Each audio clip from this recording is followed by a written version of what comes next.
Selamat malam Bapak Ibu semua. Shalom. Saya beruntung karena saya boleh kembali bersama-sama Bapak Ibu yang saya kagumi, dan pasti percakapan kita akan menjadi semakin menarik karena Bapak Ibu dengan pengalaman yang luar biasa. Dan tema kita malam ini bagus sekali ya. Ini tema yang menyiapkan Pak Joko ini. Jadi ujian iman membawa ke level yang lebih tinggi. Wah, ini keren banget ini. Namun sebelumnya mari kita mohon berkat Tuhan. Mari kita sekalian mohon berkat Tuhan. Bapak di surga, terima kasih untuk kesempatan malam hari ini. Di tengah-tengah berbagai kesibukan aktivitas kami boleh menggunakan waktu yang sebentar ini untuk bersama mendengar merenungkan sabda. Roh Kudus yang senantiasa memimpin kami, menolong, memampukan kami untuk dapat mengerti setiap bagian sabdamu, terlebih kami juga dimampukan untuk dapat melaksanakan dalam kehidupan sehari-hari. Bersabdalah Tuhan, kami siap untuk mendengar. Di dalam Tuhan Yesus kami telah berdoa dan mohon berkat-Mu. Amin. Bapak Ibu, sebelumnya kita akan bersama mendengar bacaan kita dari 1 Korintus pasal 3 ayat 1 sampai 9. Tidak terlalu panjang. Barangkali ada di antara Bapak Ibu yang berkenan membacakan untuk kita semua. Siapa yang berkenan? Dari surat Rasul Paulus pada jemaat di Korintus yang pertama, pasal 3 ayat 1 sampai dengan 9. Monggo kalau ada yang berkenan membacakan untuk kita semua. Wonten? Saya nggak berani matur siapa karena ini senior semua, jadi ya. Monggo. Boleh membaca, Pak? Oh iya, monggo Ibu. Bacaan 1 Korintus 3 ayat 1 sampai 9. Dan aku, saudara-saudara, pada waktu itu tidak dapat berbicara dengan kamu seperti dengan manusia rohani, tetapi hanya dengan manusia duniawi yang belum dewasa dalam Kristus. Susulah yang kuberikan kepadamu bukanlah makanan keras, sebab kamu belum dapat menerimanya, dan sekarang pun kamu belum dapat menerimanya, karena kamu masih manusia duniawi. Sebab jika di antara kamu ada iri hati dan perselisihan, bukankah hal itu menunjukkan bahwa kamu manusia duniawi dan bahkan kamu hidup secara manusiawi? Karena jika yang seorang berkata, aku dari golongan Paulus, dan yang lain berkata, aku dari golongan Apolos, bukankah hal itu menunjukkan bahwa kamu manusia duniawi yang bukan rohani? Jadi, apakah Paulus, apakah Apolos, apakah Paulus, pelayan-pelayan Tuhan yang olehnya kamu menjadi percaya, masing-masing menurut jalan yang diberikan Tuhan kepadanya. Aku menanam, Apolos menyiram, tetapi Allah yang memberi pertumbuhan. Karena itu yang penting bukanlah yang menanam atau yang menyiram, melainkan Allah yang memberi pertumbuhan. Baik yang menanam maupun yang menyiram adalah sama, dan masing-masing akan menerima upahnya sesuai dengan pekerjaannya sendiri, karena kami adalah kawan sekerja Allah. Kamu adalah di ladang Allah, bangunan Allah. Ngeten Pak Pendeta. Matur nuwun Bu Wijaningsih, jelas sekali pembacanya las-lasan. Baik Bapak Ibu, tema kita ujian iman membawa ke level yang lebih tinggi. Saya akan mengawali dulu dengan bicara tentang hidup beriman itu yang seperti apa. Di hidup beriman itu identik dengan hidup yang taat dan setia kepada Tuhan. Jadi kalau orang beriman itu ya gambarannya itu orang yang taat dan setia kepada Tuhan. Di samping itu dia juga orang yang taat pada firman Tuhan. Setiap hal yang dilakukan dalam hidupnya itu senantiasa berorientasi pada firman Tuhan. Berikutnya hidup dalam pimpin Roh Kudus. Ya, Roh Kudus yang sebenarnya setiap saat memimpin setiap orang tanpa kecuali. Tapi kadang-kadang orang juga sering mengabaikan, menuruti keinginan sendiri. Tapi orang beriman selalu berusaha untuk kemudian hidup dalam pimpin Roh Kudus, yang tidak mudah sebenarnya. Karena setiap kali kita punya keinginan dan kadang-kadang sering ada perbedaan pendapat roh manusia kita, roh kedangin kita dengan Roh Kudus. Hidup beriman juga berarti berjuang untuk melakukan kehendak Tuhan. Dan bukan hal yang mudah untuk kemudian orang melakukan kehendak Tuhan, karena setiap saat kita berhadapan dengan keinginan kita, kehendak kita. Dan tidak jarang orang harus melawan kehendaknya sendiri untuk bisa melawan kehendak Tuhan. Dan itu tidak mudah. Sehingga hidup beriman itu tergambar luar biasa di poin-poin ini. Yang kedua adalah ujian iman. Dalam kehidupan kita sering menghadapi ujian-ujian iman yang barangkali mungkin tidak disadari oleh setiap orang percaya. Digambarkan ujian iman itu adalah kondisi atau situasi atau sikap di mana orang melawan Tuhan. Bahkan di kejadian itu justru memberontak kepada Tuhan. Hidup melawan Tuhan itu ya rasanya biasa, tapi kemudian sering tidak kita sadari, sering terjadi dalam kehidupan hidup orang percaya. Nah itu sesungguhnya juga menjadi ujian untuk menjadi orang taat atau tidak taat. Kemudian tidak taat pada firman Tuhan. Kadang-kadang firman Tuhan itu juga sering menggoda kita untuk taat atau tidak taat. Apalagi kalau kemudian firman Tuhan itu berkaitan dengan keinginan kita, dengan hal yang menyenangkan hati kita. Nah, itu kadang-kadang juga sering menggoda kita untuk tidak taat. Ujian iman juga tidak mendengar Roh Kudus. Paulus pernah mengatakan bahwa dosa yang tidak bisa diampuni adalah dosa yang mendukakan roh.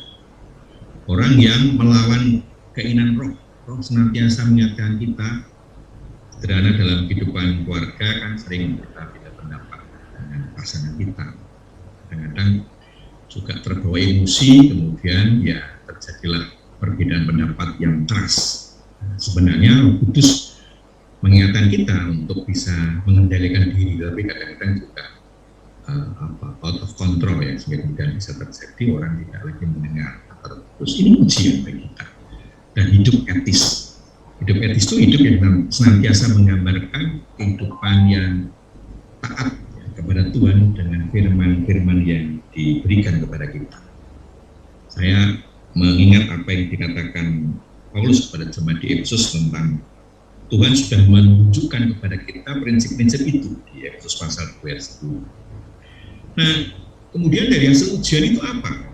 Ya, hasil ujian kalau kemudian lolos, maka kemudian orang bisa bertumbuh menjadi orang yang dewasa. Dan proses menjadi dewasa itu memang tidak mudah. Ada hal-hal yang memang kita rasakan, ada upaya-upaya sungguh-sungguh untuk kemudian bisa mewujudkan itu. Tapi bisa juga orang jatuh dalam dosa, bahkan imannya terpuruk, sehingga kemudian mengalami penurunan degradasi kualitas iman dalam kehidupan. Nah, kalau kita kaitkan dengan jemaat di Korintus ya, yang tadi sudah dibacakan oleh Ibu Budianingsih, bagaimana itu dialami oleh jemaat di Korintus? Saya mencoba untuk melihat dalam 4 bagian dari ayat 1 sampai dengan 9. Di ayat 1 sampai dengan 3, jemaat di Korintus itu dikatakan oleh Paulus belum dewasa. Jadi masih manusia duniawi. Jadi sejak Paulus datang pertama mengunjungi jemaat Korintus, Ternyata orang-orang Korintus itu meskipun dia sudah percaya, tapi kemudian hidupnya belum menggambarkan orang-orang percaya. Orientasi hidupnya masih duniawi. Sehingga ketika dia mengajarkan pengajaran-pengajaran pasti yang dasar, katakan dengan minum susu, belum siap untuk menerima makan yang keras. Jadi ketika mulai bicara tentang penghayatan iman dalam hidup orang percaya, supaya kemudian orang bisa merasakan keajaiban-keajaiban imannya, itu belum bisa. Di situ juga digambarkan bagaimana hidup manusia duniawi itu nampak dalam hidup orang-orang Korintus yang masih ada iri hati, perselisihan, kesombongan, egois, dan hal yang kemudian sangat dominan dalam kehidupan jemaat di Korintus. Dan itu menggambarkan manusia duniawinya masih dominan dalam kehidupan jemaat di Korintus. Di ayat 4 sampai dengan 5, jemaat di Korintus semakin menampakkan sebagai manusia duniawi di mana mereka terpecah, mereka membuat kelompok-kelompok. Di situ disebutkan ada kelompok Apolos, kelompok Paulus, dan masih ada nama-nama kelompok yang lainnya di mana orang berhadapan satu dengan yang lainnya. Pihak-pihak, meskipun mereka satu jemaat, mereka satu persekutuan, tetapi kemudian mereka berorientasi pada dirinya sendiri, sehingga kemudian mereka tidak bisa menghayati sebagai jemaat yang harusnya membangun kebersamaan. Di ayat yang ke-6 sampai dengan 8, Paulus mengatakan bahwa sebenarnya kita ini satu. Saya yang menanam, saya yang memberitakan Injil di Korintus ini, tapi kemudian yang memelihara, yang menjaga di situ, yang menyiram adalah Apolos. Tapi sesungguhnya yang paling penting adalah Allah yang memberi pertumbuhan. Sehingga tidak perlu dipertentangkan. Masing-masing punya tugas dan tanggung jawab masing-masing. Sehingga tidak perlu harus ada ini kelompoknya siapa, kelompoknya siapa. Di bagian terakhir ayat 9, Rasul Paulus mengingatkan bahwa para rasul itu adalah kawan sekerja Allah yang dipakai Allah untuk kemudian bekerja memberitakan Injil termasuk kepada jemaat di Korintus. Dan jemaat Korintus harus menyadari bahwa dirinya itu adalah ladang, tempat di mana pemberitaan firman itu dilakukan, tempat firman ditaburkan. Harusnya kemudian menumbuhkan kehidupan yang semakin bertumbuh hidup imannya. Yesus pernah memberi perumpamaan tentang firman Tuhan itu yang di benih yang jatuh di batu paku, di semak-semak, dan di tanah yang subur, itu hasilnya berbeda. Tapi juga mereka adalah bangunan Allah, di mana itu rumah rohani, di mana orang percaya harus bertumbuh dalam hidup iman yang berorientasi kepada Allah. Nah, dari bacaan ini kita kemudian mau melihat sebenarnya ujian apa yang dihadapi oleh jemaat di Korintus. Nah, jemaat Korintus menghadapi ujian hidup sebagai manusia rohani seharusnya, tetapi mereka masih menjadi manusia duniawi. Harusnya mereka senantiasa berjuang untuk melakukan firman Tuhan, bukan melakukan kehendak sendiri. Nah, ini yang kemudian membawa jemaat Korintus untuk menjadi orang yang semakin bertumbuh dewasa. Levelnya naik atau tidak sangat tergantung bagaimana dia menyikapi hidupnya sebagai manusia duniawi atau manusia rohani. Di bagian lain kita juga melihat bagaimana jemaat di Korintus seharusnya menjadi jemaat yang satu kesatuan sebagai tubuh Kristus. Tidak perlu ada konflik di antara mereka, apalagi bentuk kelompok-kelompok, golongan-golongan. Nah, di bagian lain kita juga bisa melihat bagaimana mereka harus senantiasa menyadari sebagai jemaat Tuhan di mana firman Tuhan ditabur dan harusnya kemudian bertumbuh dalam hidup yang semakin mendewasakan kehidupan iman.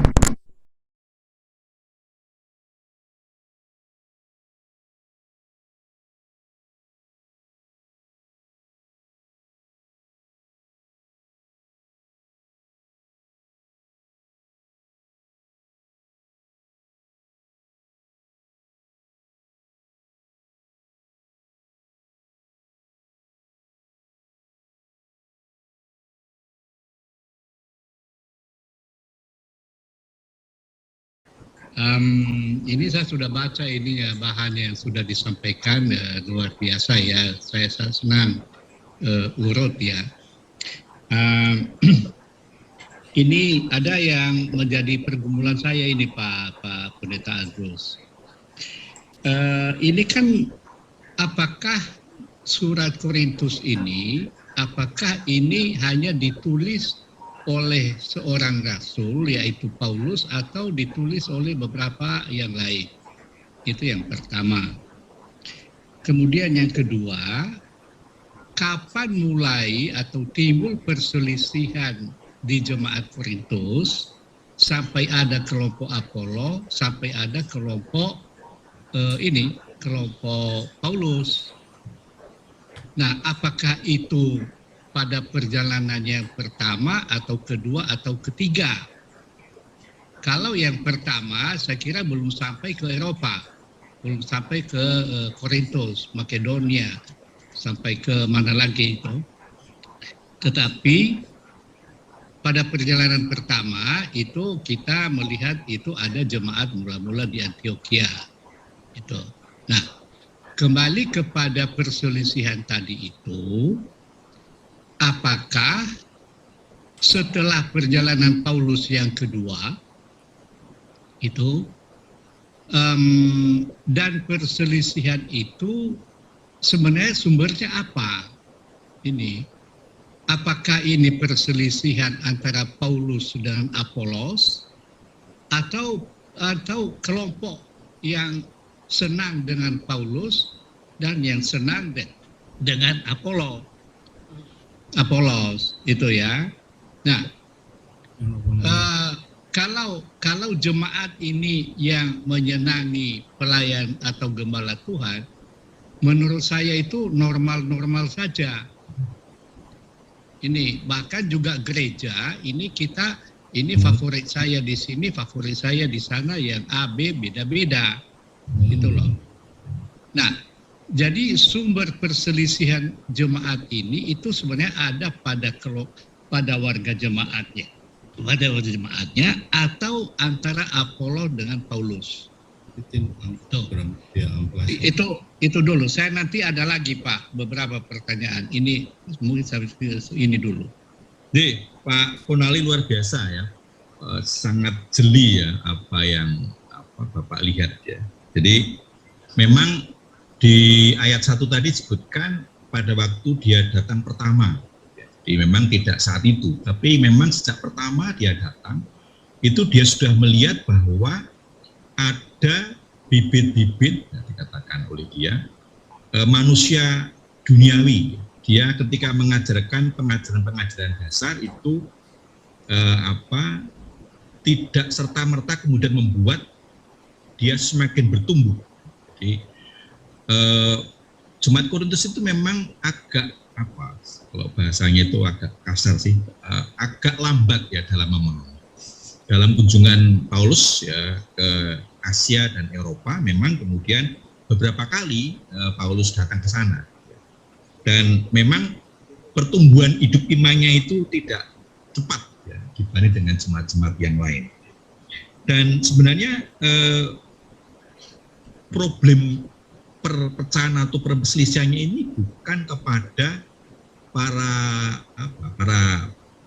rasul-rasul, justru malah pengikut-pengikutnya yang kemudian mengagumi Apolos, mengagumi Paulus. Gitu. Meskipun memang sebenarnya ada juga beberapa rasul yang menganggap kerasulan Paulus itu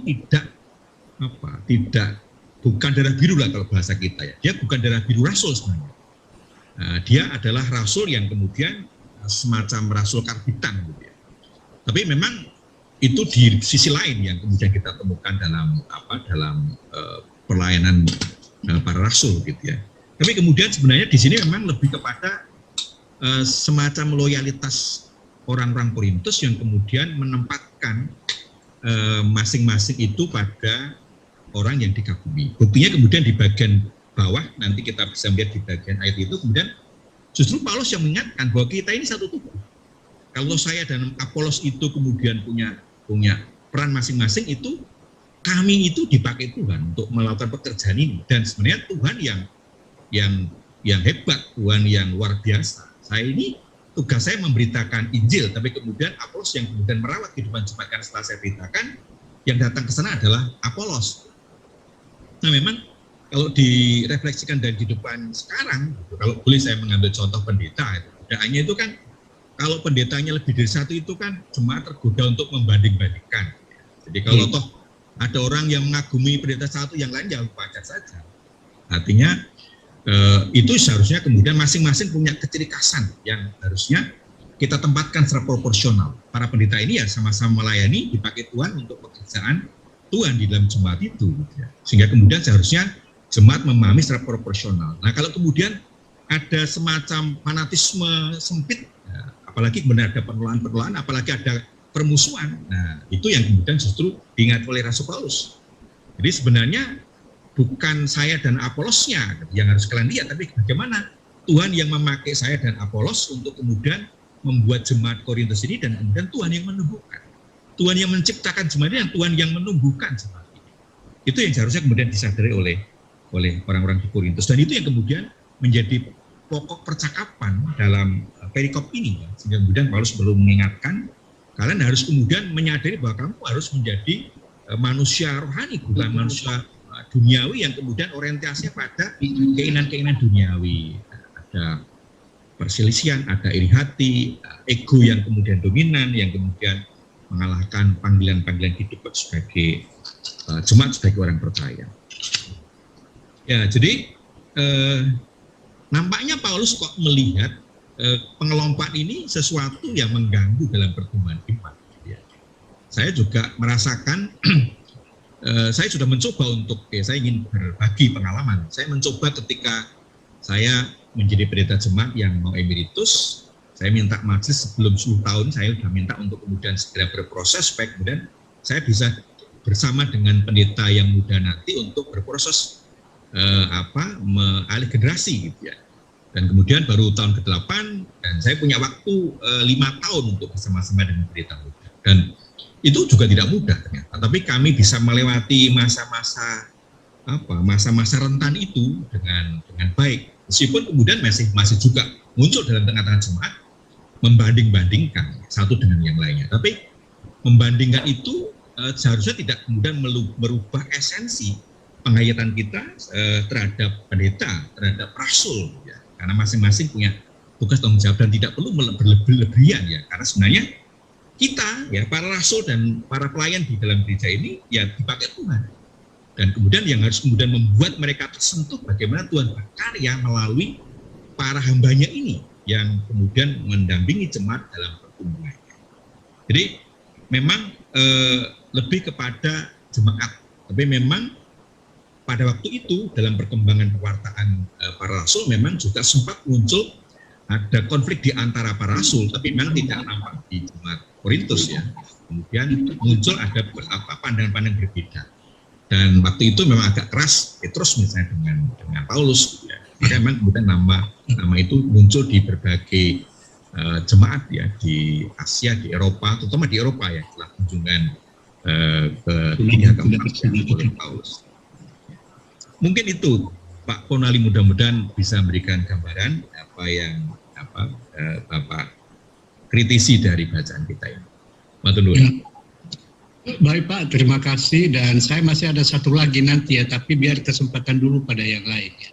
Baik, terima kasih Pak Ponali. Monggo Pak Nadi. Terima kasih. Hanya menambah pertanyaan Pak Pon tadi, bahwa surat 1 Korintus ini tidak ditulis sewaktu dia berada di sana. Paulus menulis waktu berada di Efesus. Jadi dia mengulang peristiwa-peristiwa yang ada di Korintus ditulis di Efesus. Jadi begitu Pak, tambahan saya. Terima kasih. Tadi itu saya tunjukkan ini peta itu bahwa Korintian atau Korintus itu ada di satu pulau gitu. Di dekatnya ada Athena, ke atas Thessalonika, kemudian Filipi dan sebagainya, itu yang ke Eropa. Itu ya. Pertanyaan berikutnya gini Pak, mengenai ini, waduh ini saya bergumul sekali untuk ini. Antara manusia duniawi dan manusia rohani. Ini bisa hilang nggak itu Pak? Dari manusia duniawi berubah total menjadi manusia rohani.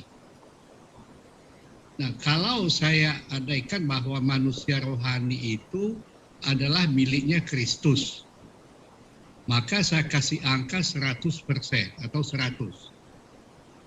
Lalu manusia iblis itu manusia duniawi yang itu iblis yang menguasai, itu angkanya 100. Jadi dari manusia iblis, manusia duniawi yang dikuasai iblis, itu angka 100 untuk iblis, angka 0 untuk rohani.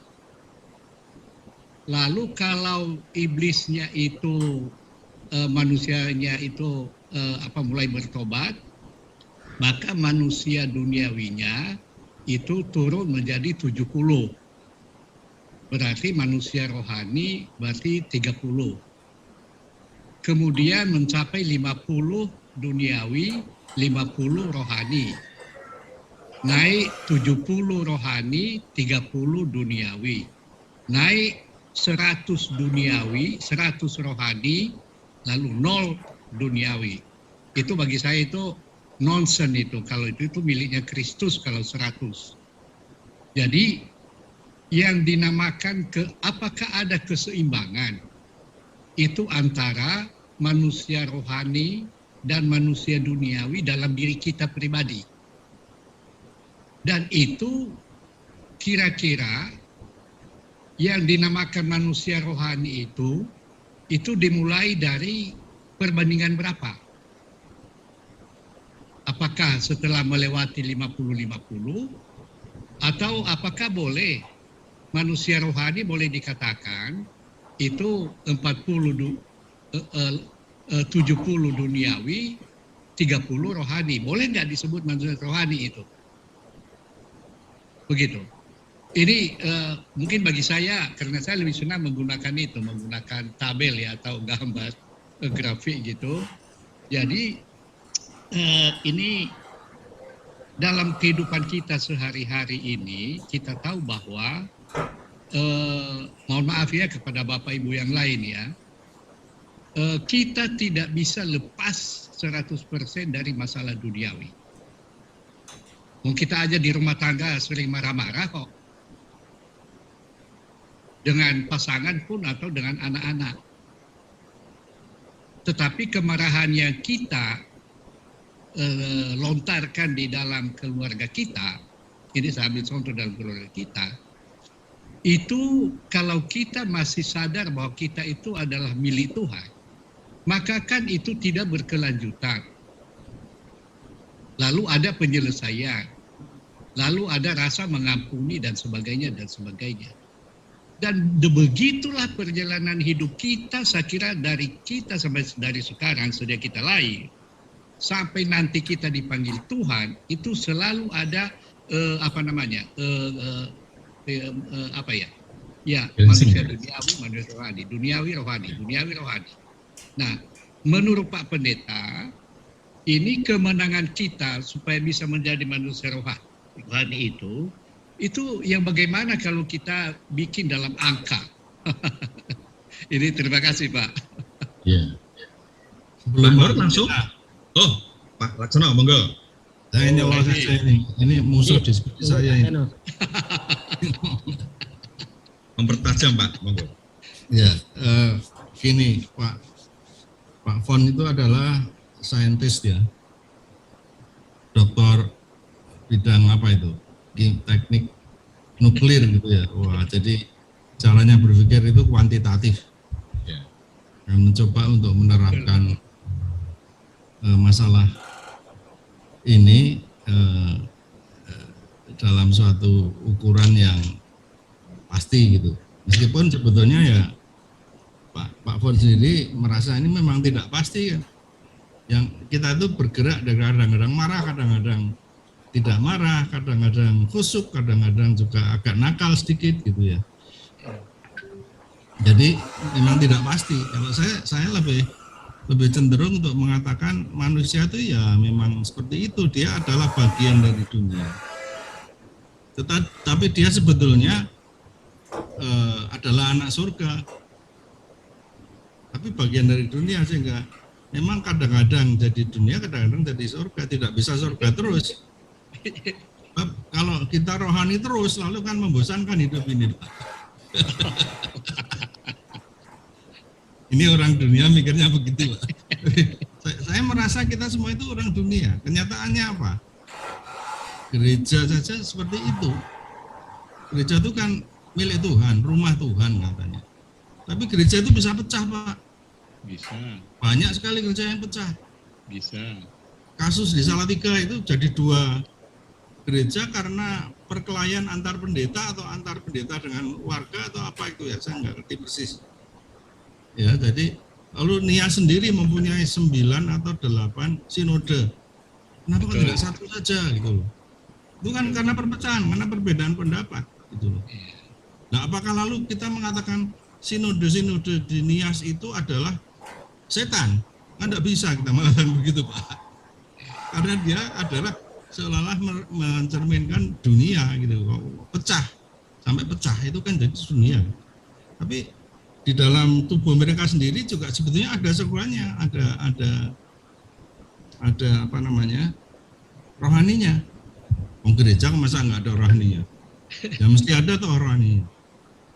Katanya itu rumah Tuhan. Kalau rumah Tuhan masa tidak bisa ada rumah Tuhan yang tidak rohani? Nah, itu kan juga gereja. jadi memang ada.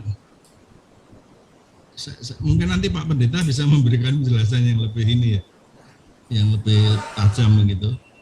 Kita itu kan selalu terombang-ambing antara kita sebagai anggota dunia dan kita sebagai anggota surga, sebagai anggota anak-anak Tuhan, sebagai entitas rohani atau sebagai entitas dunia, karena kita di dua-duanya. Hanya sekarang bagaimana kita menjaga keseimbangan sehingga tidak terjadi. Itu ada keseimbangan tuh. Iya, keseimbangannya yang seperti apa mungkin nggak bisa dirumuskan, Pak. Menurut saya loh, sulit untuk memasang topi. Kadang-kadang kan kita juga kita sendiri kadang-kadang merasa kita berdosa kalau berbuat sesuatu yang kita tidak sengaja atau kita memang sengaja atau saat kemudian sadar. Kita merasa berdosa, dan ketika kita merasa berdosa kita minta ampunan pada Tuhan, barangkali itu sudah menyeimbangkan, sudah memberikan unsur rohani tadi itu. Ya toh, gereja kita sendiri sekarang ini saya sedang mengalami ini masalah ini, di mana ada sesuatu hal yang pendapatnya itu berbeda antara 2 atau lebih kelompok, tetapi itu kadang-kadang dirasakan sebagai sebuah permusuhan. Padahal sebetulnya hanya berbeda pendapat. Karena ada apa? Semua orang itu punya rasa suudon. Itu kalau bahasa Arabnya kan. Kita kenal semua ya, suudon. Itu punya praduga terhadap orang lain. Karena kita memang tidak bisa mengerti orang lain itu seperti apa sesungguhnya. Sehingga kita menduga-duga dan orang itu kalau tidak sama pendapat dengan kita, ada kecenderungan kita merasa suudon, artinya dugaan kita itu dugaan yang tidak baik begitu loh. Dia itu jahat, dia itu bodoh, dia itu memang orangnya enggak tegas gitu. Jadi sudon-sudon semacam itu yang kemudian menyebabkan jadi runcing. Nah, ini yang terjadi dalam sebuah gereja. Bahkan kita juga di gereja kita sendiri ya, kita kadang-kadang merasa di antara orang-orang majelis itu pada main politik misalkan. Dukung satu orang tapi tidak mendukung orang yang lain, itu kan juga terjadi. Pak Fon yang pernah jadi majelis tentu mengalami itu. Saya yang melihat dari luar saya mengalami nilai seperti itu. Main politik kayak kayak kumpul-kumpulan harap mendukung sebuah jabatan tertentu pada orang tertentu gitu. Kenal nggak Pak gejala seperti itu? Tentu Pak Fon kenal itu sebagai orang veteran majelis itu terjadi.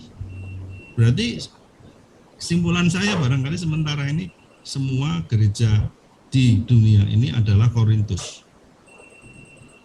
Jadi semua gereja di dunia itu memang harus meninggalkan Paulus ini. Kita semua terkena oleh teguran dari Paulus. Tidak hanya sebagai gereja, sebagai manusia kita juga kadang-kadang tertegur oleh Paulus, kadang-kadang tidak. Dan itulah manusia menurut saya. Nah, kalau gereja itu adalah terdiri dari manusia-manusia, tentu ya kelompok manusia itu perilakunya seperti manusia. Ya kadang-kadang ke kiri, kadang-kadang ke kanan. Hanya saya yakin kita sudah diampuni oleh Tuhan. Kalau kita yakin itu, ya mestinya bukan lalu kalau kita yakin itu lalu kita boleh berbuat selalu dunia gitu. Tapi kita mikirnya kalau suatu saat kita terpeleset dan menjadi dunia itu kita sudah diampuni. Itu kelebihan kita dari rekan-rekan yang berkeyakinan lain, Pak Pon. Tapi yang lalu jangan sengaja untuk menduniakan diri gitu. Itu pendapat saya, Pak Agus, Pak Pon. Mohon maaf. Ya. Pak Nur, langsung saya bisa matur? Ji, langsung Pak Ye. Gus. Lain loh, saya tuh PA di sini tuh begini, luar biasa. Pandangan-pandangan yang hebat gitu loh. Saya malah banyak ilmu. Saya mohon diampuni kalau kemudian kok temanya kritik untuk Kusmani yang buat tema Pak Joko loh. Jadi jangan salahkan saya ini. Hebatnya Pak Joko ini loh. Visioner Pak Joko itu. Wah, luar biasa. Saya juga tercengang ketika ngendiko tema ini Pak Brito. Waduh, hebat ini Pak Joko. Ya, jadi dan saya Pak Pon, saya itu dulu IPS, jadi matematikanya nggak bagus saya itu, sehingga saya nggak bisa ngitung presentasi gitu. Jadi kalau saya didawi presentasi pinten Pak Brito ya nggak bisa saya. Jadi gini, memang agak kasar sih bicaranya Paulus ya. Jadi memang dari saya perhatikan tulisan-tulisan Paulus kepada jemaat-jemaat di Asia, di Eropa itu paling serem itu dengan Korintus ya. Jadi mohon maaf saya boleh menggunakan bahasa agak kasar boleh ya. Jadi Korintus itu orangnya keras kepala. Ada kata yang tepat benar, tapi saya nggak tega mau materi. Jadi dia itu tegar tengkuk, angel duai gitu. Jadi tidak peka gitu. Jadi sehingga kemudian pertumbuhan imannya itu sangat lambat. Itu yang kemudian Paulus begitu menggunakan istilah yang kasar, manusia duniawi, manusia rohani. Nah sebenarnya proses kehidupan menjadi manusia rohani itu ya ketika orang bertobat. Orang percaya pada Yesus itu sudah masuk manusia rohani. Tapi kemudian dalam diri manusia itu masih ada roh kemanusiaan. Roh kemanusiaan yang ingin dipuaskan. Tapi juga ada Roh Kudus yang memimpin. Ya kadang-kadang kemudian ketika orang petobat baru itu ya kemudian yang terjadi ya dia masih sering dikuasai oleh manusia roh duniawinya itu, roh manusiawinya. Tapi seiring dengan pertumbuhan iman dia akan semakin bertumbuh ya. Semula saya pernah dengar cerita ada orang yang ketika jadi orang Kristen kemudian dia ingin menghilangkan kebiasaan misuh. Pak Pon tahu nggak ya misuh ya? Misuh itu orang yang ngomong kasar menyebut binatang-binatang berkaki 4 itu loh. Kucing, sapi dan sebagainya itu loh. Yang lainnya nggak saya sebut ya. Itu misuh ya. Jadi dia ingin menjadi manusia rohani dengan menghilangkan misuh. Tapi awalnya susah. Pertama kalau misuh itu nyebut binatang kaki 4, 10, tapi kemudian mengurangi jadi 8, jadi 6, jadi 4, jadi 2. Terakhir itu asem gitu aja. Itu proses yang terjadi. Nah demikian juga dengan kehidupan manusia rohani itu proses yang terus disadari. Sehingga memang saya setuju dengan Pak Laksono bahwa ya nggak akan bersih sama sekali. Nggak akan 100%, tapi terus ada. Karena selalu ada. Ini coba bayangkan, ini PA ini kan suci ya. PA ini kan bagus ya, rohani. Tapi kemudian juga bisa terjadi, wah Pak Agus dia betul ngomongnya rantai-rantai ini langsung jampiro ini. Nah, itu sudah manusia duniawi juga gitu ya. Tapi sebenarnya kan itu selalu muncul ya dalam ukuran-ukuran yang berbeda-beda. Tetapi yang penting ya saya ingin mengatakan ukurannya apa ukurannya itu? Ukurannya bukan persentase, tapi ukurannya adalah bahwa dalam kehidupan kita itu kita menyadari ada prinsip-prinsip iman. Ada prinsip iman yang harus kita sadari. Misalnya prinsip iman itu ya kita harus jujur itu di atas segala-galanya. Kadang-kadang orang menyebut jujur ajur. Coba bayangkan, saya sering mendengar cerita dari para suami istri itu.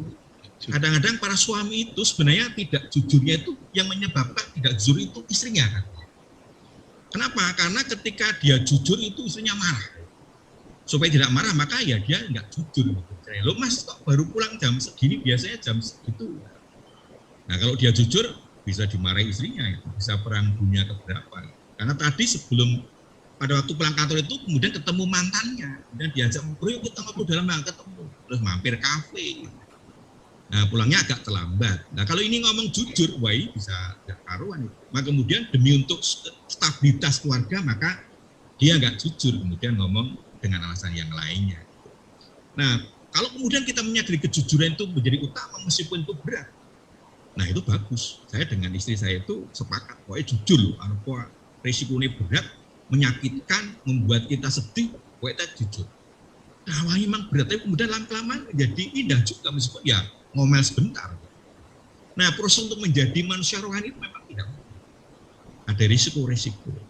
Jadi harus memikul salib, harus menyangkal diri, yaitu kata-kata yang memang barangkali paten bagi kita. Jadi ada prinsip-prinsip yang kita pegang.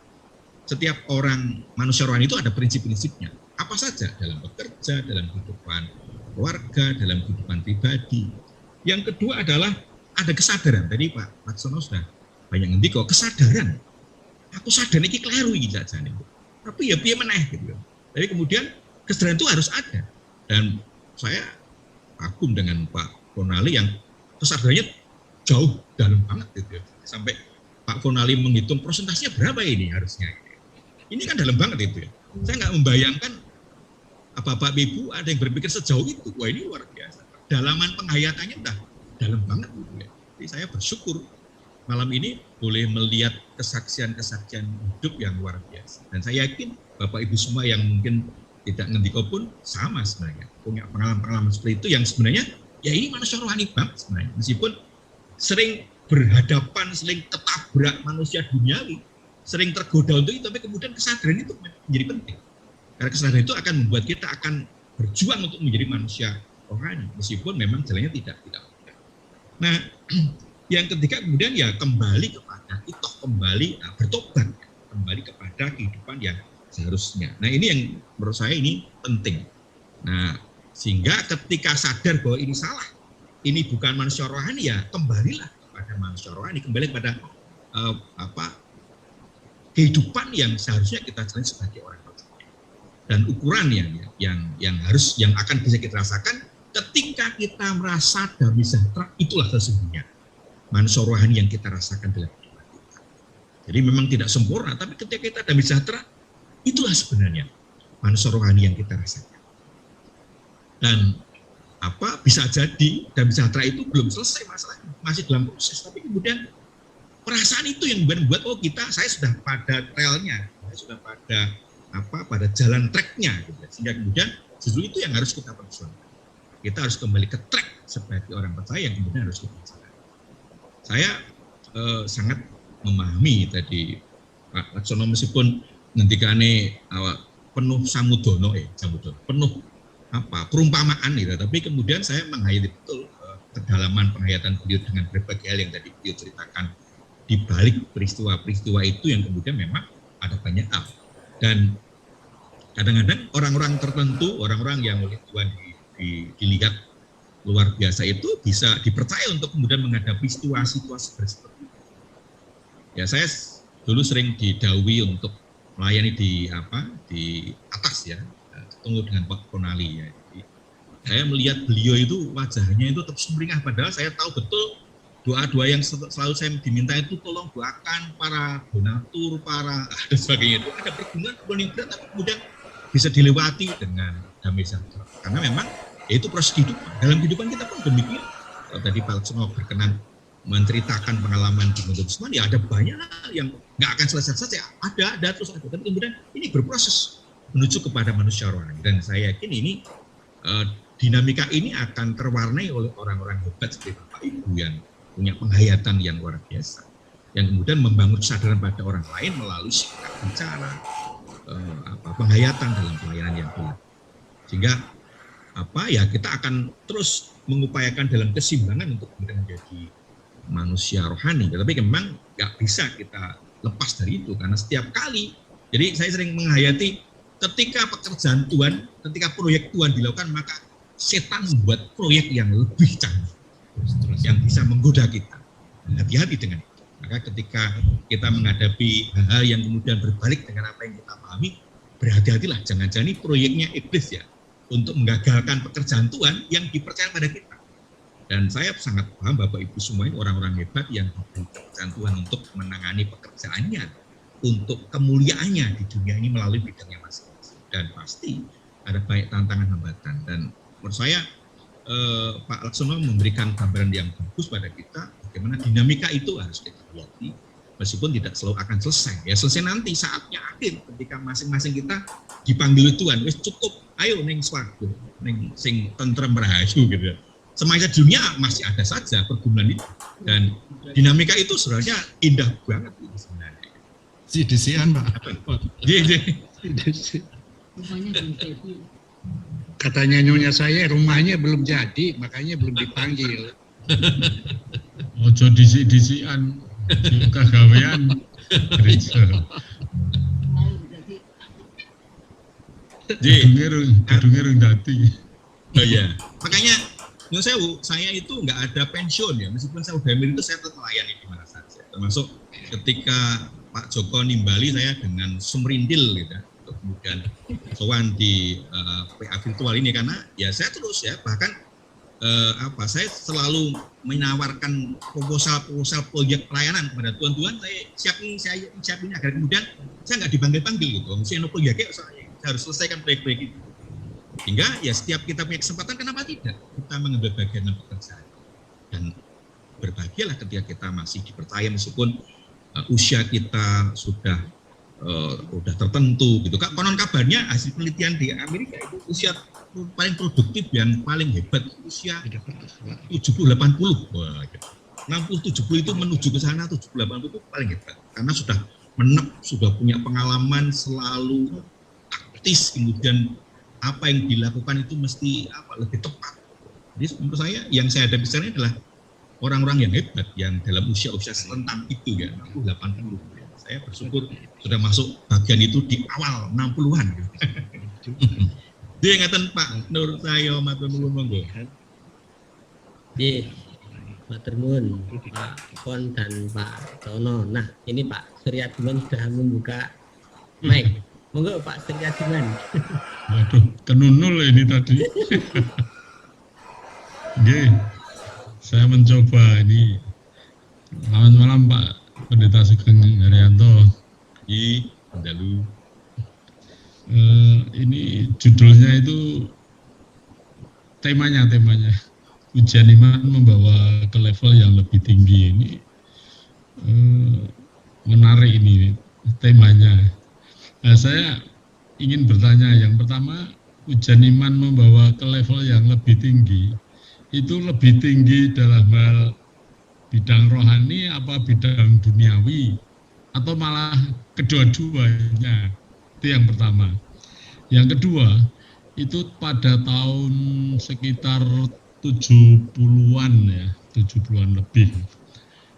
Itu orang menjadi bupati itu tidak seperti sekarang dipilih gitu. Dulu kan dari partai tertentu nyalonkan mesti jadi. Kita punya saudara yang beragama Kristen di Pemda DIY itu pangkatnya sudah paling dhuwur senior. Yang jadi bupati malah di bawahnya karena mereka beragama Islam. Jadi saudara kita ini itu ya kalau kamu mau kepengen jadi bupati ya dicalonkan lewat partai penguasa itu ya mesti beragama ini. Kalau mau berpindah agama Islam ya karena senior sangat mudah untuk dijadikan bupati. Nah, seperti ini apakah juga ujian iman? Karena menurut saya kalau itu ujian iman, kalau lulus dalam menjadi bupati tadi, itu kan ke level yang lebih tinggi. Nah, bagaimana ini Pak? Ini pergumulan ini.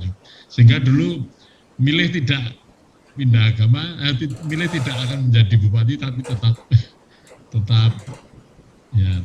agamanya tetap mengikut Tuhan Yesus. Nuhun ini aja Pak, dua ini. Langsung Pak Cahyo. Iya.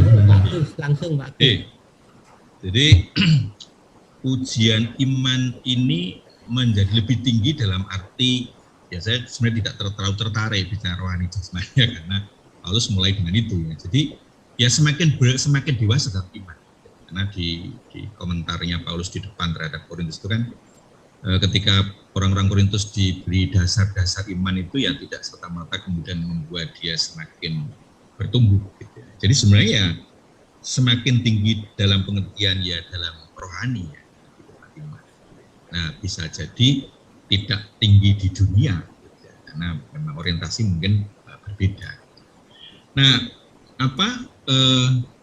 memang ketika orang kemudian menentukan pilihan untuk memilih apa dan apa, kalau tadi Bapak mencontohkan tentang bupati gitu ya, saya memang pernah mengalami juga itu, memperhatikanlah bupati itu dipilih oleh DPRD ya. DPRD itu siapa partai penguasa, kalau partai penguasanya ya memang dia yang menentukan itu, sehingga dulu itu bupati itu mesti dekat dengan partai penguasa ya, partai yang besar supaya kemudian dipilih lagi. Sekarang kan sudah beda ceritanya. Nah memang ketika orang menentukan pilihan saya mau jadi bupati atau tidak bupati, ukurannya itu imannya dijual atau tidak. Ketika orang memilih lebih baik saya tidak menjual iman tapi enggak apa-apa saya nggak dapat jabatan, justru itu menunjukkan ya kualitas iman yang luar biasa. Jadi ketika orang kualitas imannya tinggi itu dia tidak lagi tergiur oleh hal-hal dunia, apa itu kekayaan, apa itu jabatan. Kita melihat punya banyak contoh orang-orang yang dia bisa kaya raya dengan jabatannya, tetapi dia tidak, dia biasa saja. Kenapa dia tidak memanfaatkan jabatannya untuk kepentingan? Jadi kita menemukan banyak contoh-contoh yang sering kita dengar dalam cerita-cerita itu, Kapolri itu Pak Hugeng misalnya gitu. Itu contoh yang kemudian sering kita dengar, sering diceritakan.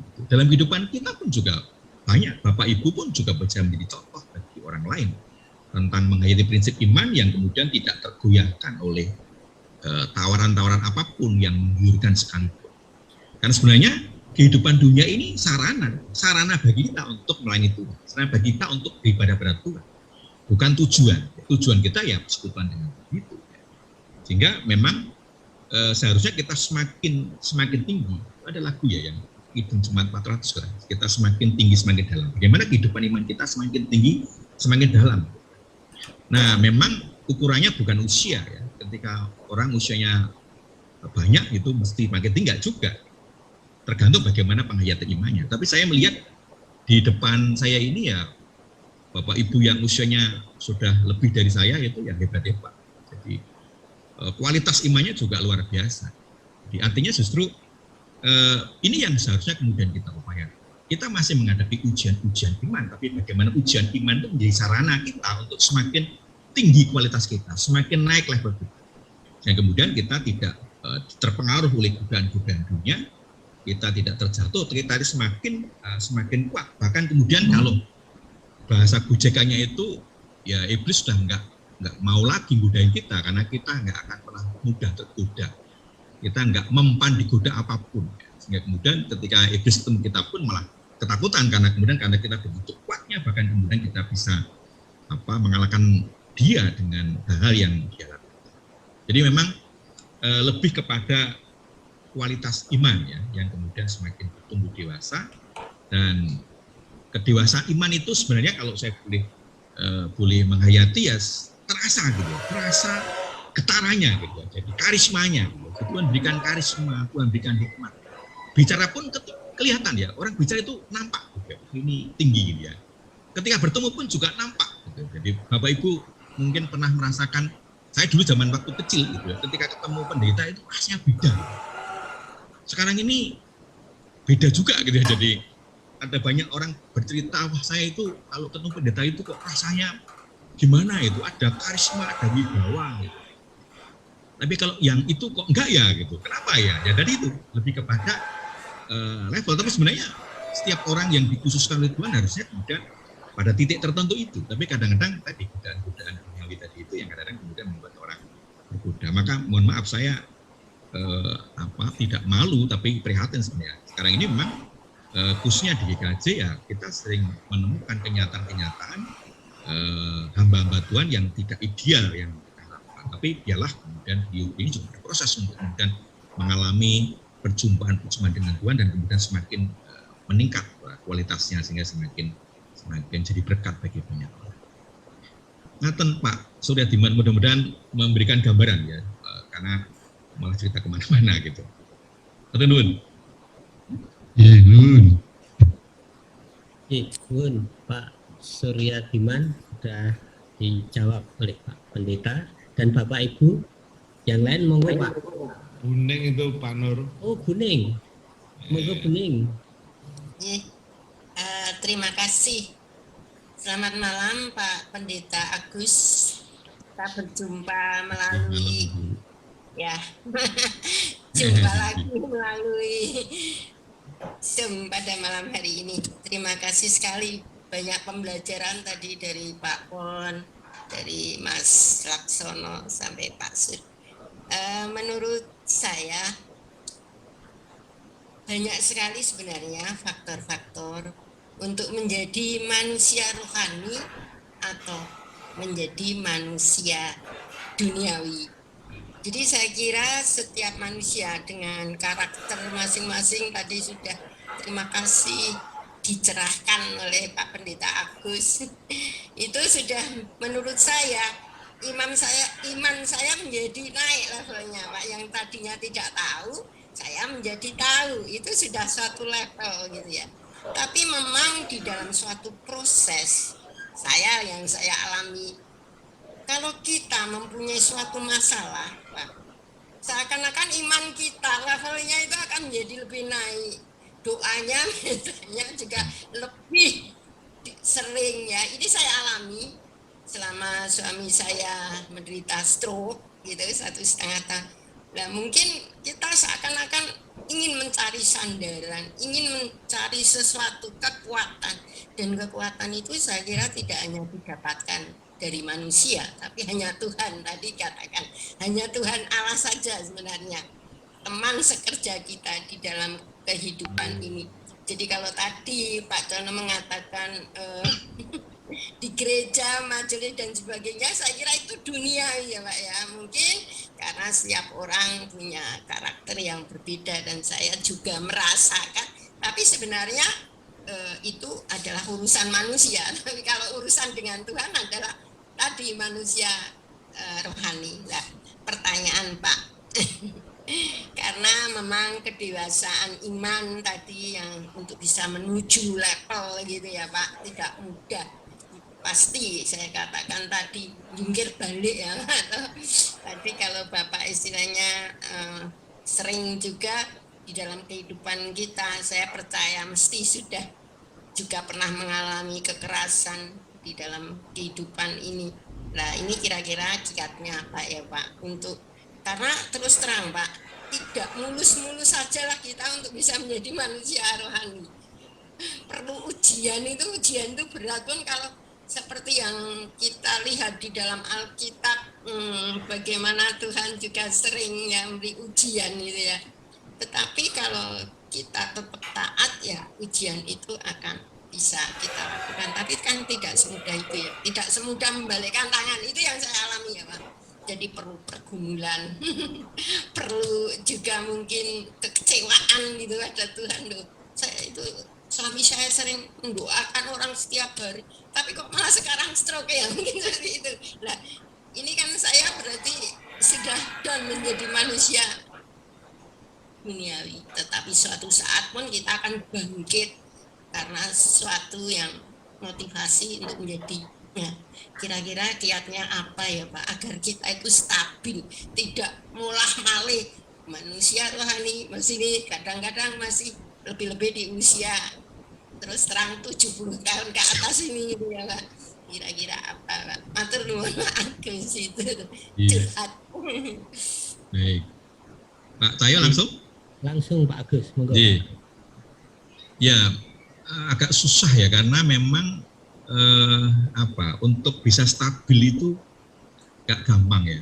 Mohon maaf kalau ketika kita sudah di atas langit derajat sudah mohon maaf ya sombong kita itu ya. Wis ora ono masalah wis wah gaya gitu. Wah ini saya lu manusia rohani wis hebat gitu. Nah, kemudian tiba-tiba ada sesuatu gitu ya. Jadi dinamika itu luar biasa dinamikanya. Jadi tadi Pak Ponali sampai menghitung persentase itu menurut saya beliau sangat cermat melihat dinamikanya luar biasa dalam setiap kehidupan kita.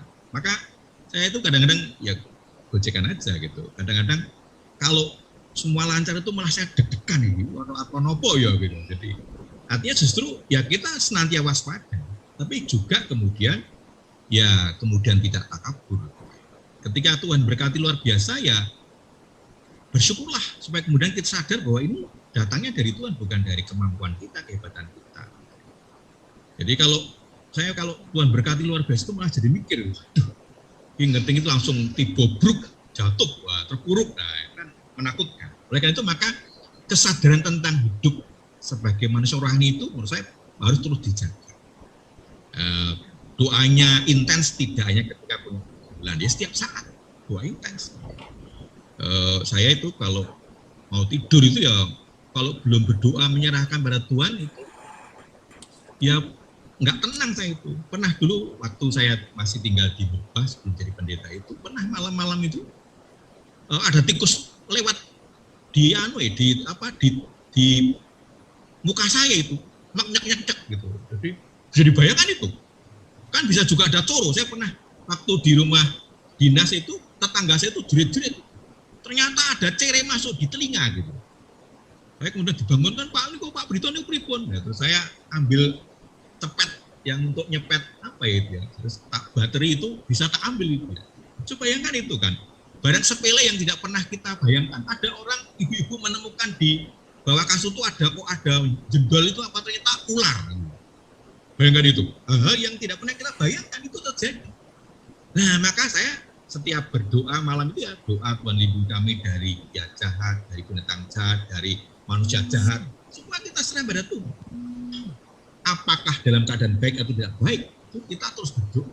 Ketika mau pergi, kita mau berjalan, apalagi sekarang saya udah di atas 60 itu sudah berbeda. Dibangun tidur harus mulai dulu, dan duduk dulu, baru jalan. Kalau zaman dulu usia 20 tahun, bangun langsung lari bisa. Sekarang nggak bisa begitu. Itu kulit ototnya udah nggak refleks lagi ya. Bisa ketika saya langsung lari ya malah bisa jadi jatuh dan malah nggak bisa bangun-bangun lagi gitu ya. Jadi bagaimana kesadaran itu terus disadari dalam kehidupan kita dan kita perjuangkan. Nah, ketika kemudian dalam perjalanan kita menghadapi masalah ya tidak usah takut. Saya menemukan ayat hafalan 1 Korintus 10 ayat 13 ya.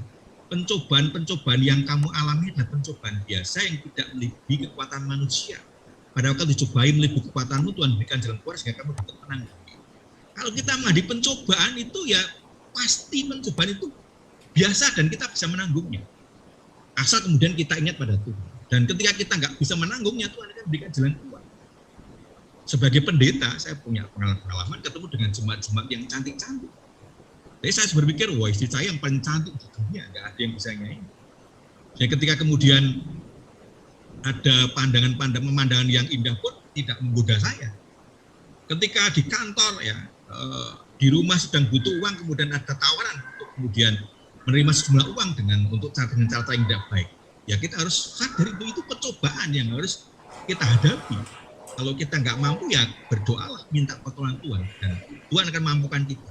Jadi apapun yang kita hadapi pasti akan bisa diatasi. Ketika kita senantiasa bersandar, ketika kita senantiasa bertaut pada Tuhan.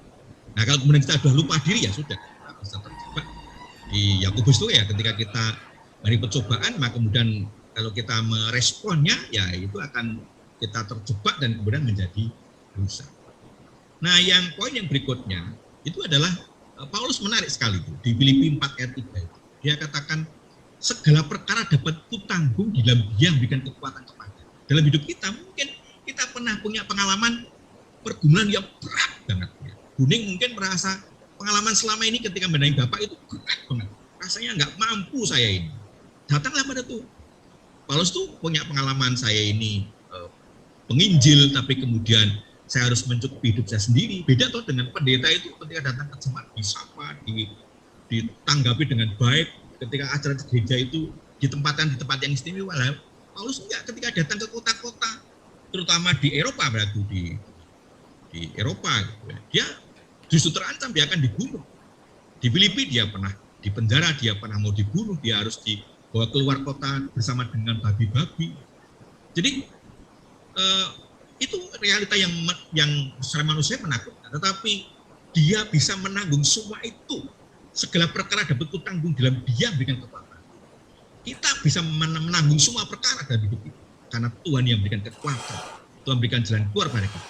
Saya yakin sekali Bapak Ibu semua ini pernah punya pengalaman berat, pengalaman pahit yang harus dihadapi.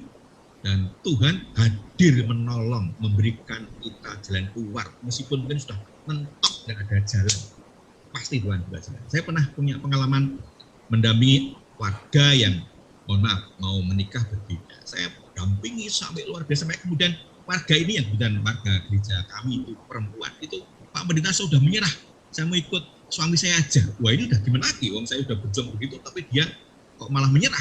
Dan saya tidak berhenti untuk berjuang, saya terus berdoa, dan kemudian Tuhan juga jalan dengan caranya. Kemudian akhirnya ya mereka menikah. Nah, itu hal-hal yang terjadi dalam kehidupan kita, dan saya yakin Bapak Ibu pasti punya pengalaman indah yang mungkin secara manusiawi berat, tidak mampu, tapi kemudian Tuhan menolong. Karena segala perkara dapat kutanggung dalam dia yang berikan kekuatan. Ini tadi bukan kiat, tapi kemudian pengalaman-pengalaman iman yang saya temukan dalam pengalaman jemaat yang kemudian ternyata Tuhan tidak pernah meninggalkan kita. Tuhan melihara kita, apalagi ketika kita punya niat, kita punya keinginan untuk menjadi manusia rohani yang Tuhan perkenan, wah pasti Tuhan menopang kita, mendorong kita, memberikan jalan. Meskipun mungkin sudah nggak ada jalan, tapi Tuhan membuka jalan sehingga kemudian harapan itu selalu ada. Ngaten Buning, Pak Cahyo, Mbak Tembung. Pencerahannya, terima kasih Pak Agus. Matur nuwun Buning. Bapak Ibu, masih ada waktu, monggo siapa yang mau menyampaikan kesaksiannya atau justru bertanya. Ini ada kesempatan yang bagus. Masih ada waktu Bapak Ibu. Pak Pon mau bertanya lagi kayaknya itu. Ya Pak Pon.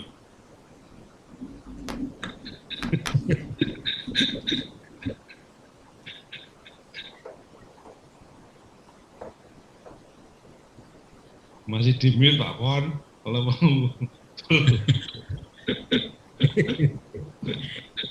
Ini malah Nyosewu yang belum ngendiko malah narasumber utama ini Pak Joko. Iya itu Pak Joko itu. Iya, kita dengar Pak Joko ini.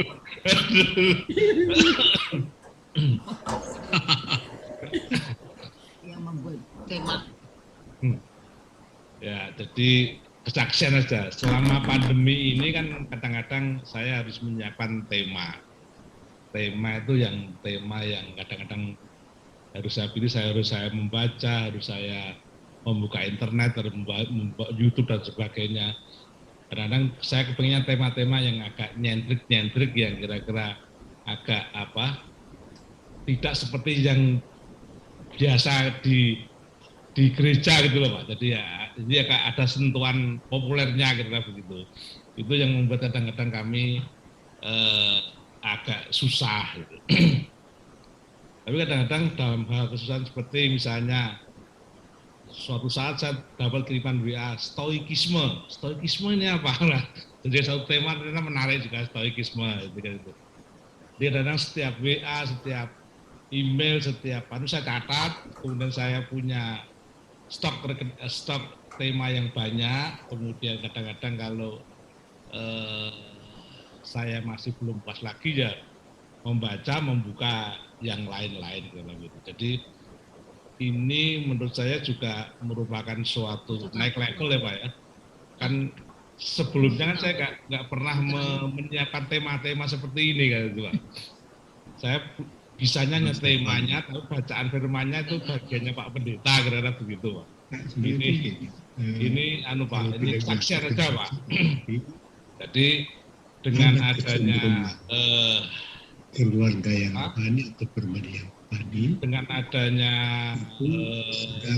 masa pandemi ini, saya mendapat tugas menyiapkan tema dan sekarang menjadi agak lancar tema-tema apa yang akan kita siapkan begitu. Tapi tema-tema yang lebih ke arah sebetulnya kata-katanya itu kadang tidak rohani, tapi kadang enak didengarkan, enak dibaca gitu. Kadang-kadang saya membuat tema yang ada puisinya karena itu. Itu. Jadi itulah sebabnya pada kesempatan ini saya berujung atau bertumbuh pada tema yang malam hari ini. Itu hanya sebuah kesaksian saja Pak. Terima kasih. Nun Pak Joko. Nah ini ada warga kita yang sering ngisi renungan-renungan di internet ini. Pak Prabowo Margateki ini mungkin mau menyampaikan Pak. Saya mengikuti loh Pak. 2 hari yang lalu ya Pak, itu ada yang terbaru itu. Yang di pantai itu Pak. Mari Pak Prabowo. Wah ini ujian juga ini dipaksa Pak Nur. Jadi sama Pak Agus Pinangge Malih mungkin sudah lama kita nggak ketemu gitu ya. Dulu Pak Agus itu bos saya di Gampi tahun 90 sekian gitu. Jadi saya masih ingat beliau dan mengikuti beliau dalam pelayanan juga. Tadi ceritanya menarik sekali, artinya bahwa ada standarnya hidup sebagai di dunia yang bukan rohani gitu. Nah kadang-kadang gini Pak Agus, ketika saya tinggal di Jakarta, saya ikut suatu komunitas gitu ya. Nah di komunitas itu nggak ada yang Kristen, tiba-tiba saya ditanya, kamu Kristen ya gitu. Jujur aja spontan saat itu saya jawab saya enggak gitu. Jadi ketika saya bilang enggak, waduh, damai sejahtera nggak ada, rasanya kok ujiannya berat sekali. Saya merasa nggak naik level gitu. Jadi bagi saya agak kontra dengan tema kali ini, karena ketika menghadapi ujian hanya pertanyaan sepele begitu, kok saya seperti Yudas gitu loh. Jadi saya nggak bisa ngomong bahwa saya orang Kristen gitu. Tetapi ya puji Tuhan, setelah berlalunya waktu, ketika saya ikut komunitas lagi dan ditanya Kristen, saya malah sebelum ditanya saya akan bercerita bahwa saya orang Kristen begitu. Jadi sederhana itu aja Pak Agus mungkin pertanyaan saya, ketika saya tidak bisa menjawab bahwa saya orang Kristen, kok rasanya nggak naik level gitu, malah jeblok nilainya gitu loh Pak Agus. Matur Monggo Pak Gus. Terus Pak Prabowo Margateki. Ini luar biasa ini. Sebelum saya menjawab Mas Teki, jadi saya ingat Mas Margateki ini karena dulu selain di Gamge kan saya di Jogja Utara itu. Saya buat link untuk adik-adik yang udah bekerja di Jakarta, nanti adik-adik ditarik ya gitu. Dia itu yang narik orang-orang Jogja ke Jakarta gitu. Termasuk adik saya Wawan Sunu gitu yang bersama dengan beliau. Anak adik-adik saya itu kalau pulang cerita Mas Teki anu gitu. Jadi saya senang bisa bertemu. Tadi tak mati Mas Teki sing jek apa udu ya. Kok ini makin ganteng ya jadi. Nah, jadi kadang-kadang level naik itu dimulai dengan terpuruk gitu ya, terjatuh dalam gitu ya. Penyesalannya luar biasa gitu. Saya yakin kok itu Mas Teki itu waktu menjawab dan tidak damai itu mungkin Raiso Sari gitu. Dari ya rada suda gitu. Wah ngono ya. Kaya Petrus ya. Untuk ming-ming pisan lain nolak tiga kali gitu. Tapi kadang-kadang kita sering menghadapi kayak gitu. Jadi yang penting justru kesadaran itu. Dan kesadaran itu yang membuat justru lompatannya Mas Teki luar biasa. Sebenarnya udah bersaksi dulu gitu, saya Kristen. Nah, artinya justru kadang-kadang nggak apa-apa juga sih, kadang-kadang kita terpuruk, kadang-kadang kita terjatuh, kadang-kadang kemudian kita nggak bagus, tapi kemudian itu disadari dan kemudian ya harus melompat gitu, melakukan akselerasi ya, percepatan untuk kemudian ya harus saya lewati, tidak hanya kemudian memulihkan tapi kemudian lebih dari itu. Nah, itu yang Tuhan inginkan sebenarnya. Ya kadang-kadang Tuhan membiarkan terjadi sesuatu pada kita supaya kemudian kita menyadari itu. Kadang-kadang rutinitas kita itu membuat kita tidak merasa tersadarkan. Ya. Kadang-kadang kita harus mengalami pengalaman-pengalaman yang shock terapi gitu, yang mengejutkan, baru kemudian menyadari. Kalau orang tua dulu menyebutnya itu anak kok bodoh lagi, urung pecah pikirannya gitu. Jadi kadang-kadang ada saat di mana momen-momen itu terjadi. Saya yakin Bapak Ibu juga punya pengalaman momen-momen tertentu di mana kemudian di momen itu ada kesadaran baru dan kemudian membuat lompatan-lompatan yang luar biasa. Dan Mas Taki tadi menyaksikan itu sebenarnya. Jadi beliau bukan cerita pengalaman buruk tapi pengalaman luar biasa yang bisa terjadi pada setiap kita. Tapi yang penting bagaimana kita menyadari itu dan kemudian bukan hanya memulihkan, mengembalikan, tapi kemudian harus mengadakan lompatan ya, untuk kemudian membayar kesalahan yang sudah kita lakukan. Dan itu yang kemudian membuat orang bisa menemukan kehebatan-kehebatan Tuhan memuliakan kita luar biasa melalui lompatan-lompatan yang kita lakukan. Jadi jangan sedih, jangan merasa bersalah besar, ya, jangan merasa terus kemudian menjadi pikiran kita kalau kita mengalami hal seperti itu, karena sesungguhnya di balik itu sesungguhnya Tuhan mengajari kita untuk kemudian menyadari dan kemudian melakukan langkah-langkah yang lebih efektif, efisien, bahkan kemudian lompatan-lompatan sehingga kemudian ya kita bisa melakukan hal-hal yang kalau bahasa pietisnya itu yang ajaib ya, yang luar biasa dalam kehidupan kita. Dan saya sangat yakin Bapak Ibu punya pengalaman itu dalam kehidupan Bapak Ibu sehingga kemudian sampai pada titik sekarang ini yang menurut saya itu membanggakan. Dan saya meyakini kok yang join malam hari ini adalah orang-orang yang sudah hidup dalam hidup manusia rohani yang memang dinamikanya masih terasa, ya tadi dikatakan Pak Konali maupun Pak Laksono tadi itu. Dan dinamika itu harus kemudian kita hidupi supaya kemudian kita tetap pada posisi sebagai manusia rohani, meskipun kadang-kadang manusia duniawi sering menggoda kita untuk kemudian ada dalam bagian hidup kita. Nathan, Mas Marga Teki, terima kasih perkenannya untuk bersaksi dan itu menurut saya luar biasa itu bagi kita semua. Pak Cahyo, matur nuwun. Pak Prabowo Marga Teki dan Pak Agus. Kalau tidak ada kita akhiri.